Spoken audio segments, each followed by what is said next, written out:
तो हम ये पूछना चाहेंगे सर आपको कि आपने जैसे बताया था कि पापा जी कभी भी अपने सिद्धांत से समझौता नहीं किया करते थे और दूरदर्शन वालों के साथ जब उनका करार मतलब खत्म होने लगा या उन्होंने कहा कि हम बहुत ही तफसील से श्री कृष्णा धारावाहिक के एक एक एपिसोड्स को दिखाएंगे, तो दूरदर्शन वालों से उनका साथ कुछ मनांतर हो गया, मतभेद हो गया, तो उन्होंने बाद में उस चीज को वहीं पर रोक दिया। बाद में जी टीवी वालों से करार हुआ पापा जी रामानंद सागर का, तो फिर उन्होंने बाद में 150 एपिसोड्स जो है वो जी टीवी पर उन्होंने प्रसारित किए थे। लेकिन श्री कृष्णा धारावाहिक में जो महाभारत का जो युद्ध हुआ था उसके पहले जो एक विराट का एक बहुत ही बड़ा युद्ध हुआ था, विराट युद्ध, जिसमें कि अर्जुन जो है उन्होंने कौरव पक्ष के सारे बड़े बड़े महारथियों को उन्होंने पराजित कर दिया, परास्त कर दिया, पराभूत कर दिया, चाहे वो भीष्म पितामह हो, गुरु द्रोणाचार्य हो, दुर्योधन हो, शकुनी हो, कर्ण हो, सबको परास्त करके उन्होंने अपनी श्रेष्ठता सिद्ध कर दी। तो इस मतलब एक बहुत ही महत्वपूर्ण कड़ी को, इस महत्वपूर्ण युद्ध को पापा जी ने श्री कृष्णा धारावाहिक में क्यों नहीं सम्मिलित किया, क्यों नहीं दिखाया था? यस, ये बड़े अननोन फैक्ट हैं सर, हम जानना चाहेंगे सर। देखिए, इससे कई कारण हैं जी। एक ये है जी कि कृष्णा के पहले महाभारत आ चुका था और बहुत प्रसिद्ध हो चुका था। जी। कृष्णा में जब भी महाभारत के प्रसंग आते थे जी। तो जैसा कि परिपाटी होती है, एक कंपैरिजन, एक दूसरे से मुकाबले कौन श्रेष्ठ है, कौन अच्छा नहीं है, इस पर चर्चा होती थी। पापा जी उस व्यर्थ की दौड़ में शामिल होना नहीं चाहते थे। सर्वप्रथम ये बात थी। दूसरी बात ये थी कि क्योंकि महाभारत और अर्जुन कृष्ण के जीवन का अभिन्न हिस्सा है। आप महाभारत के युद्ध के दिखाए बिना, गीता को दिखाए बिना, कुंती जी और कृष्ण के आपके रिश्ते को दिखाए बिना कृष्ण के जीवन को संपूर्ण रूप से नहीं दर्शा सकते। इसलिए महाभारत दिखाना पापा जी की मजबूरी थी। लेकिन वो ये नहीं चाहते थे कि कोई ऐसे दृष्टांत आए, कुछ ऐसा दिखाया जाए जिससे कि उनके फिल्म, उनके सीरियल के नायक कृष्ण भगवान पीछे बैकग्राउंड में चले जाए और दूसरा व्यक्ति जो है वो सामने आ जाए। अच्छा। महाभारत के युद्ध का नायक अर्जुन था। अर्जुन का चरित्र अपने आप में बहुत महान है। तो अगर महाभारत के ये सारे दृश्य दिखाए जाते तो अर्जुन के प्रति लोगों की लाइकिंग, उनका रुझान निसंदेह बहुत बढ़ जाता। मुझे भी बहुत पसंद किया जा रहा था जब मेरे अर्जुन का चरित्र दिखाया जा रहा था। तो पापा जी ये नहीं चाहते थे कि अपने मुख्य नायक से लोगों का ध्यान भटके। नायक को नायक की जगह में रहने दिया जाए, बाकी सारे उनके सहायक चरित्र के रूप में कृष्णा में दिखाया जाए। फिल्म में भी ऐसा होता है कि हीरो को हम बिल्डअप करते हैं। अब अगर कोई दूसरा साइड में हीरो आ जाए और लोगों को वही बहुत अच्छा लगने लग जाए तो फिल्म में थोड़ी सी दिक्कत आ जाती है। आपने देखा भी होगा कि कई फिल्मों में ऐसा होता है। तो नायक के ऊपर ही फोकस रहे और उसके इर्द गिर्द जो अति आवश्यक प्रकरण हैं जिनको नहीं दिखाया जा सकता, नहीं हटाया जा सकता, जिनको दिखाना ही पड़ेगा, केवल उन्हीं को ही दिखाया जाए। तो ये पापा जी ने पहले से ऐसा मन बना के रखा था। तो इसीलिए महाभारत को तो इसलिए दिखाना था क्योंकि गीता बतानी थी। लेकिन पांडवों के साथ और भी बहुत कुछ हुआ। अगर उसको दिखाएंगे तो वो कहानी कृष्ण से भटक के पूरी तरह से पांडवों के ऊपर चली जाएगी। अर्जुन नायक बन जाएगा, जो कि इस धारावाहिक के लिए उचित नहीं है। आप सेकंड लीड में थे सर, आप सारे प्रसंगों को जो है इन्होंने उस काल में नहीं दिखाया। तो कभी कोई डिस्कशन हुआ चीज को लेकर? जबकि आप सेकंड लीड में थे, कृष्ण के बाद सेकंड रोल आपका ही था, अर्जुन का ही रोल था, क्योंकि पूरे महाभारत में पूरे छाए हुए थे आप, हर जगह मतलब आपके सेट्स घूम रहे थे। तो कभी इस चीज को लेकर कभी डिस्कस हुआ कि कभी विराट का युद्ध पापा जी से पूछा? मेरे हिस्से में तो जितना कार्य आया मैं उसी में प्रसन्न था और मुझे उसी में काफी हौसला अफजाई मिलती थी। लोग काफी वाहवाही करते थे। तो मुझे कभी वैसी इनसिक्योरिटी नहीं आई कि मुझे और स्क्रीन स्पेस क्यों नहीं दिया जा रहा है, कौन से दृश्य दिखाए जा रहे हैं, कौन से नहीं दिखाए जा रहे हैं। और पापा जी ने बातचीत में ये बात समझा दी थी कि हम उन दृश्यों को नहीं दिखा रहे हैं क्योंकि वो लोगों के दिमाग में ऑलरेडी फ्रेश है और हम केवल इस प्रकार की भूमिका बिल्डअप कर रहे हैं कि हम धीरे धीरे जो है गीता की ओर बढ़े। इसके लिए हमें कुछ युद्ध दिखाना आवश्यक होगा। वो उन्होंने अपने तरीके से बताया और दिखाया, और बहुत सारे जो दूसरे चीज थे उनको उन्होंने कमेंट्री के माध्यम से दर्शकों तक पहुंचाया। तो सर कभी कोई पापा जी से कोई व्यक्तिगत संवाद हुआ इस चीज को लेकर कि विराट का युद्ध क्यों नहीं दिखाया गया, या फिर विराट युद्ध में एक बात और थी जो आपको समझना पड़ेगा जी। जो कृष्णा का दृष्टांत था वो ये था जी कि हरि की सहायता से, केशव की सहायता से पार्थ ने युद्ध को जीता। जी विराट के युद्ध में अर्जुन अकेला था। जी वनवास समाप्त हुआ था। जी उत्तर को सारथी बनाकर अर्जुन रथ पर अकेला था। जी सामने से भीष्म, द्रोणाचार्य, कर्ण, दुर्योधन, कृपाचार्य, शकुनी आदि सभी महारथी एक साथ थे, और वो पूरे शस्त्र शास्त्र के साथ सज्जित और पूरी सेना के साथ आए थे, अकेले भी नहीं आए। अर्जुन अकेला था, और अर्जुन का सारथी भी उत्तर था, कोई कुशल सारथी नहीं था। अर्जुन ने अपना धनुष और बाण भी नया नया वो पेड़ से उसने उतारा था, उसका अभ्यास भी कम था। लेकिन अर्जुन अकेले ने पूरी सेना को परास्त कर दिया। न केवल परास्त कर दिया, बल्कि ये स्थिति उत्पन्न हो गई थी कि अगर अर्जुन चाहता तो उसी दिन सारे महारथियों के सर काट लेता। सर ने कहा भी कि बखेड़ा ही खत्म कर दो, मगर अर्जुन ने कहा कि ये सारे इतने बड़े महारथी हैं कि इनको आज मार देना इनके साथ न्याय नहीं हुआ। तो जो इतना बड़ा वीर था, जो स्वयं सब कुछ करने में सक्षम था, उसको फिर हम इस तरह से नहीं दिखा सकते कि कृष्ण की वजह से सारा युद्ध उसने जीता। तो विराट युद्ध के हटा दिए जाने के पीछे ये बहुत बड़ा कारण था। इसमें अर्जुन अकेला था, उसने सबको हरा दिया, और इतने बुरी तरीके से हटाया कि बहुत सारे लोग तो वहां से छोड़ के भाग गए, दुर्योधन और कर्ण और सारे लोग। आप महाभारत पढ़ेंगे तो इस प्रसंग का जिक्र है। बिल्कुल, मैंने पढ़ा सर। इसको हटा देने के पीछे कारण ये भी था कि हम इस प्रकार का दृष्टांत दिखाना चाहते थे कि हरि कृपा से ही अर्जुन ने महाभारत में विजय पाई, और ये ठीक भी था, क्योंकि बिना हरि कृपा के कोई कार्य हो नहीं सकता, और जहाँ हरि है तो सारा श्रेय उनको ही जाना चाहिए, और कृष्णा में सारा श्रेय जो है वो केशव को जाता है। सर मेरे मन में प्रश्न हमेशा से उठा है, हम हमेशा से आपकी राय जानना चाहते थे, हम आपकी विचारधारा जानना चाहते हैं। सर दोनों महान है, दोनों अद्भुत हैं, ये दोनों महारथी कर्ण और अर्जुन, लेकिन कहीं न कहीं कर्ण का कुछ पक्ष जो है उन्हें पापी के रूप में प्रकट कर देता है और अधम के रूप में उन्हें दिखा देता था। द्रौपदी का चिरहरण हो रहा था तो उसमें इसने कहा कि 5-5 की जगह अगर तुम्हारे 6 पति हो जाए तो क्या दिक्कत है। अभिमन्यु के समय उसने घोर निर्दयता पूर्वक घोर अत्याचार करके जो है और बहुत ही कपट छल से सर 7 या 8 महारथियों ने मिल करके उनका वध किया। तो ये चीज उनकी महानता को कहीं न कहीं नष्ट कर देता है, विध्वंस कर देता है, प्रश्न चिन्ह खड़ा कर देता है। तो ये दोनों अद्भुत, ये दोनों बहुत बड़े नायक है सर, कर्ण और अर्जुन। इसमें व्यक्तिगत तौर पर आप ज्यादा किसको श्रेष्ठ मानते हैं, सर्वश्रेष्ठ किनको मानते हैं, और कौन से पात्र हैं दोनों में से जो कि आपके हृदय के बहुत करीब रहे? देखिए, ये तो बहुत बड़ा प्रसंग है, तो समझने के लिए हम बहुत सारे आयामों के ऊपर चर्चा करेंगे और अलग अलग तरीके से इसको समझने का प्रयास करेंगे। देखिए, अगर मॉडर्न दृष्टांत में मैं आपको बताऊं तो आपने सुना होगा कि सचिन तेंदुलकर और विनोद कांबली जी एक साथ क्रिकेट खेला करते थे। दोनों श्रद्धाश्रम में थे और अपने स्कूल के दिनों में ही उन्होंने एक विश्व रिकॉर्ड बनाया था जिसमें विनोद कांबली जी ने ज्यादा रन बनाए थे।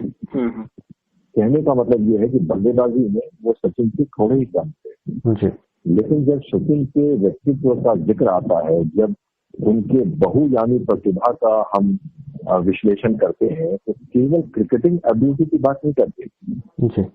क्रिकेट के फील्ड के बाहर भी सचिन के नाम कोई विवाद नहीं है। सचिन कभी बेकार के इर्द गिर्द हरकतों में लिप्त नहीं पाएंगे। क्रिकेट के अलावा उन्होंने किसी और चीज पर ध्यान नहीं लगाया। तो आज सचिन तेंदुलकर और विनोद कांबली जी के मकाम में बहुत फर्क है। क्रिकेटिंग एबिलिटी उसका एक हिस्सा है। वैसे ही अर्जुन और कर्ण दोनों महारथी थे, और हो सकता है कि धनुर्विद्या का, अगर केवल धनुर्विद्या की बात की जाए तो दोनों में बहुत ज्यादा फर्क नहीं होगा, मगर निस्संदेह धनुर्विद्या में भी कर्ण से अर्जुन बहुत श्रेष्ठ है। ये विराट युद्ध में साबित हुआ, अन्य के युद्धों में भी साबित हुआ। जब दुर्योधन को गंधर्व जो है वो पकड़ के ले गए और कर्ण कुछ नहीं कर पाया, तो धनुर्विद्या में भी अर्जुन कर्ण से श्रेष्ठ है, ये बात भी कई बार साबित होती है।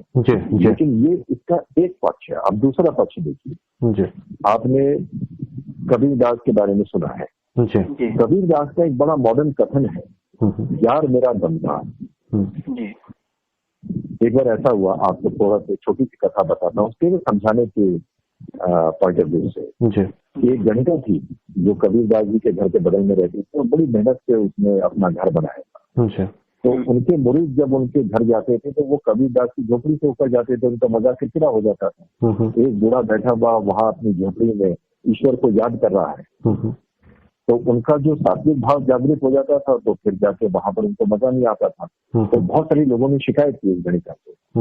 तो गणिका ने एक दिन कबीरदास जी की झोपड़ी में आग लगाई।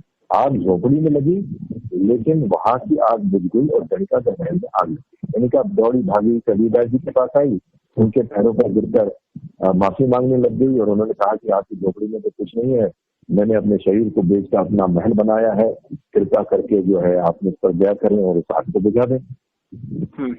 तो कबीरदास जी ने यह कहा कि मैंने तो आग कभी लगाई नहीं, मैं बुझाने का काम करूंगा।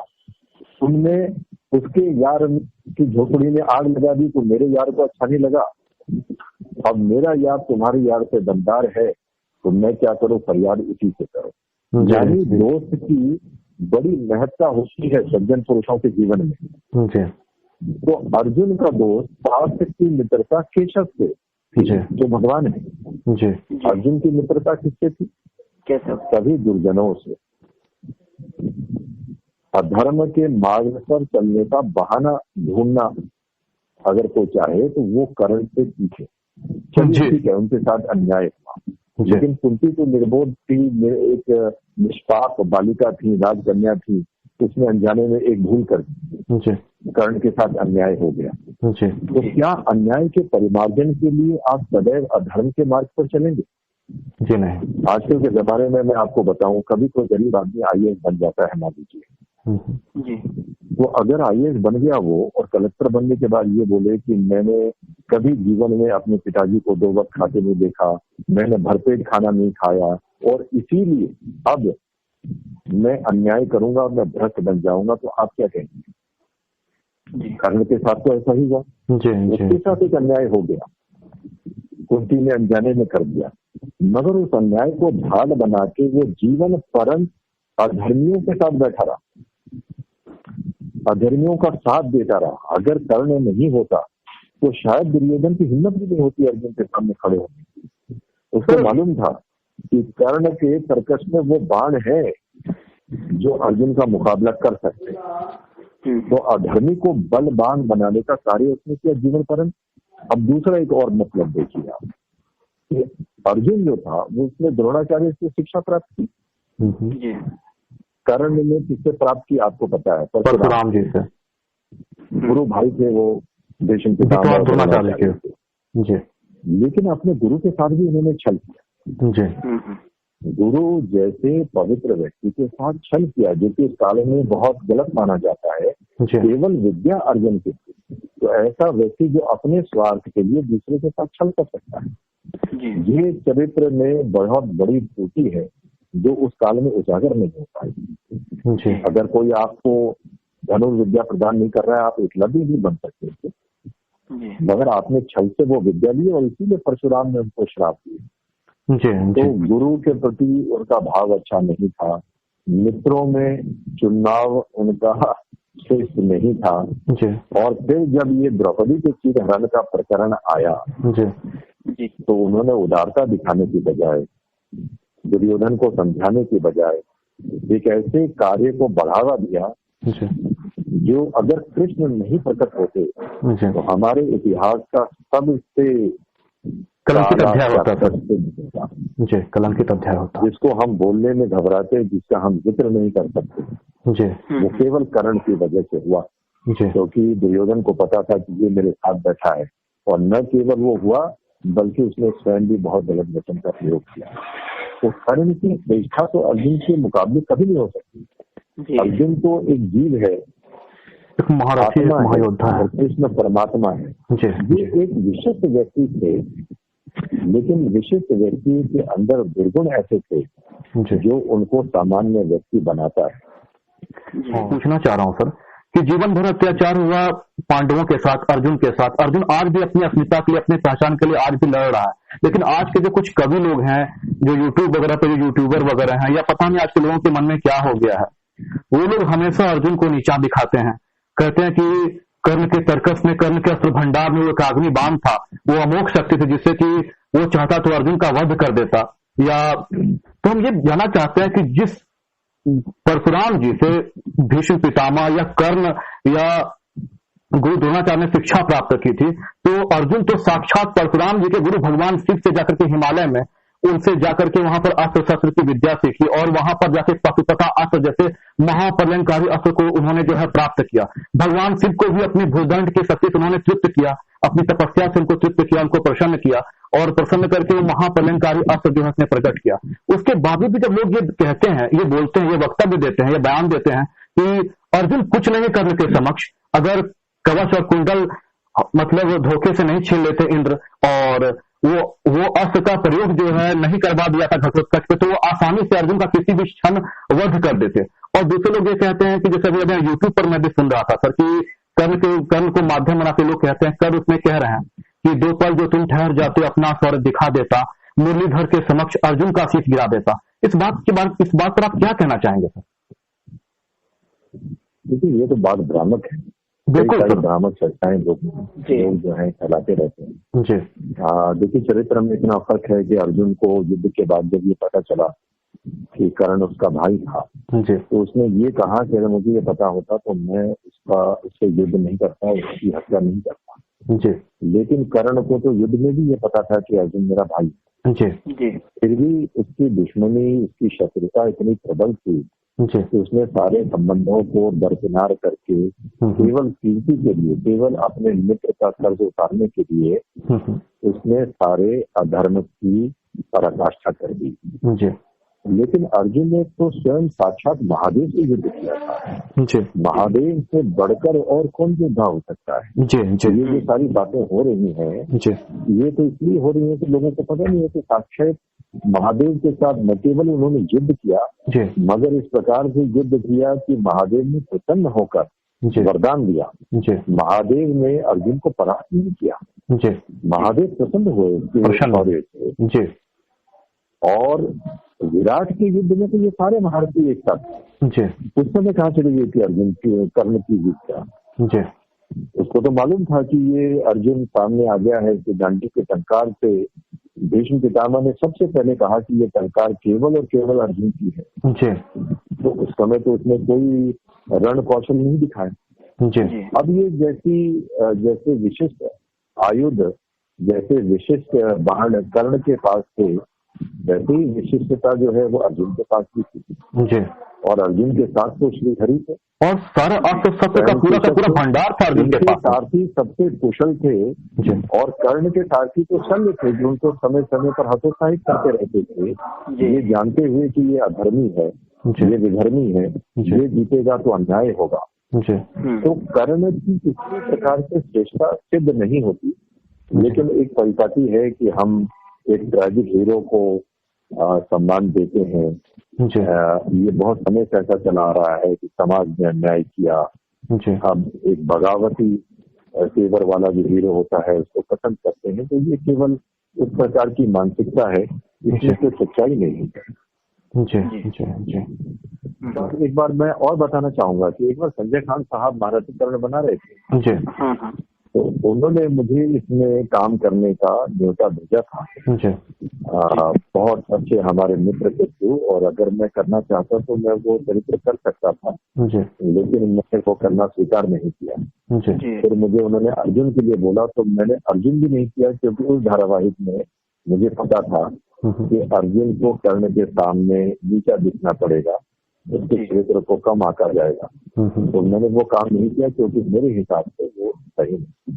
सर आजकल भी जो बहुत सारे सीरियल्स जो कर्ण पर बन रहे हैं, चाहे वो अभी तो एक फिक्शनल कहानी बनी थी वो कर्ण संगनी, वो तो पूरी की पूरी फिक्शनल थी, उसका तो कुछ एपिक से कुछ लेना देना नहीं था। या फिर एक महारथी कर्ण जिसमें कि मेन में गौतम रोडे जी थे, उसमें अर्जुन को बिल्कुल भागते हुए दिखाया जा रहा है, अर्जुन बचते हुए जा रहे हैं, जबकि अर्जुन के तो अस्त्र भंडार में ऐसा शायद ही कोई दिव्यास्त्र, कोई ऐसा महाप्रलयंकारी अमोघ शक्ति हो जो कि अर्जुन के पास ना था, फिर भी लोग कहते हैं कि कर्ण कर्ण। तो इस बात से बड़ा कभी कभी बड़ा अजीब लगता है, बड़ी स्ट्रेंज फीलिंग आती है कि अर्जुन के पास मान्यता है। हमारे देश में आजादी है, जो जैसा दिखाना चाहें दिखाएं, मगर प्रामाणिकता तो यही है जिसने साक्षात महादेव को युद्ध करके प्रसन्न किया। अगर वो कोई मामूली योद्धा होता तो महादेव तो प्रसन्न नहीं हो सकते, उनसे बढ़कर वीर और कौन है जिसने स्वयं श्री हरि को प्रसन्न किया। श्री हरि और अर्जुन के बीच में भी युद्ध हुआ है, नहीं हुआ है स्वयं कृष्ण से भी, वो भी जिक्र है। जिनको भगवान नहीं हरा पाए, कृष्ण नहीं हरा पाए, आपको क्या लगता है उसको भीष्म पितामह और कर्ण और बाकी लोग हरा सकते हैं? भीष्म पितामह गुरु द्रोण कर्ण तो कुछ भी नहीं है। भगवान है साक्षात श्री हरि और महादेव, इनसे बढ़कर ना कोई पराक्रमी है, इनसे बढ़कर ना कोई है। बाकी सारी चीजें हैं और लोग की परिपाटी है कि लोग अपना अपना ताना बाना बुनते रहे। तो सर हमारा सवाल है कि मतलब श्री कृष्णा धारावाहिक में 4 सदैव के जो 4 कलाकारों ने सदैव का कैरेक्टर प्ले किया था, आखिर ऐसा क्यों हुआ कि 4 कैरेक्टर को, सदैव के कैरेक्टर को 4 कलाकारों को प्ले करना पड़ा और उनके नाम क्या थे? देखिए, एक तो हमारा चंडी प्रसाद था जिसका जिक्र प्रेम भी करता है, जो पंजाब हिमाचल प्रदेश का था, वो हमारा बहुत प्रिय था और वही ओरिजिनल जो है सदैव था। अब मैंने आपको बताया कि वो ये भी ऐसा था कि कोई व्यक्ति अपने गांव चला गया तो आप कैसे मिलोगे, मोबाइल तो है नहीं जी। पेजर भी बाद में आया, पेजर भी 2000 में आया था जी। आप उसको ढूंढोगे, अक्सर पेजर में भी पहले जो है रोमिंग की फैसिलिटी नहीं, बॉम्बे टू बॉम्बे होगा, अब वो बॉम्बे से बाहर चला गया तो उसको आप ढूंढ ही नहीं सकते। इस प्रकार की कई परेशानियां आई। तो समय समय पर चूंकि सदैव का पात्र जो है इतना महत्वपूर्ण नहीं था पापा जी के नेत्र में, तो उनको लगता था कि भाई शूटिंग के समय तो मिल ही नहीं रहा है, शूटिंग जो है रुक रही है। वो बड़े कुपित हो जाते थे और फिर कहते थे भाई कौन है, चलो ये है, इनको बना देते हैं जी। तो ऐसा तो सर मेरा छोटा सा एक और सवाल है कि आप इससे पहले चोपड़ा जी की महाभारत में कृष्ण का कैरेक्टर प्ले किया था नीतीश भारद्वाज जी ने, तो आपने उनके साथ भी विष्णु पुराण में काम किया और फिर कृष्णा में एस.डी. बनर्जी। तो इन दोनों कृष्णाओं में आपने क्या अंतर देखा? आपके हिसाब से दोनों कृष्णाओं में क्या अंतर है, महाभारत में जो दिखाया गया और कृष्ण में जो दिखाया गया? जी हमेशा इतने गुगली वाले सवाल ही मेरे सामने हमेशा आते हैं। उसने बहुत दर्शकों ने पूछा था। मैंने नीतीश जी के साथ मैंने सरजमन के मुकाबले ज्यादा काम किया है। अच्छा। एक तो विष्णु पुराण में मैं इंद्र बना था, इंद्र भी जो है वो अर्जुन सरीखा चरित्र